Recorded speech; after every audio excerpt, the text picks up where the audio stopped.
When you start using Python, it's important to make sure that it works correctly on your operating system with your chosen Integrated Developer Environment, or IDE. In this case, Visual Studio Code, or VS Code. An essential step in using this software is to make sure that the right version of Python is used as the interpreter when running VS Code. In this video, I will demonstrate how to set up VS Code and make sure that it points to the correct Python interpreter.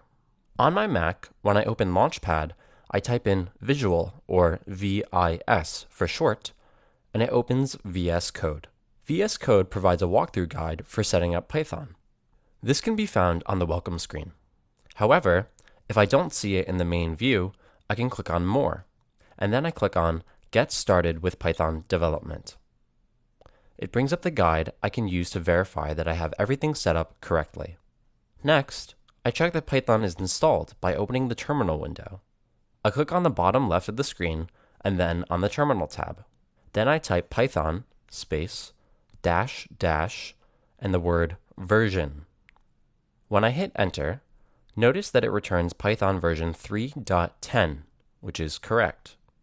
By default, Mac comes with Python version 2.7, but this is not the version I want to use. Instead, I want to use the most recent version. Next, I create a simple Python file. To do this, I click on Create Python File in the Get Started with Python Development Guide. I put in a print statement by typing print hello world. I will explain what a print is at a later stage, but for now, you just need to know that it's for printing out a value within the terminal itself. Now, I save it by clicking on File, Save As, and then entering the file name, hello_world.py. py, or pi, is the file extension I have to use when saving a Python file. Now I have to check that I can run that file, and to do that, I need to set my Python interpreter. So, I go to the Get Started with Python Development Guide again, and I click on Select Python Interpreter, which opens up the Python interpreter screen. Here I can choose which version to use from the drop-down menu.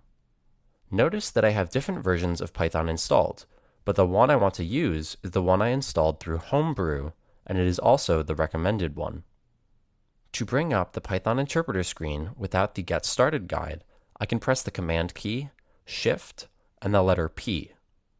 Then, I type in Python, followed by a colon, and I choose Python Select Interpreter from the top of the menu.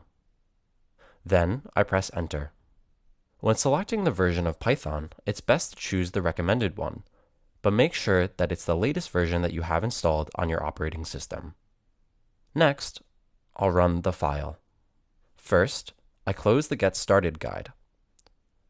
Then, in the top right of the screen, you'll notice a Play button with a drop-down menu, which has the option for running the Python file or running it in debug. I click on the Run Python File option, and then I click on the Play button. Note that the output appears in the terminal. I have now validated that I have VS Code pointing to the correct Python version that I want to use, and that I am able to run and execute scripts directly on the IDE. You now know how to create and save a Python file and how to select the correct Python interpreter to run your files in VS Code.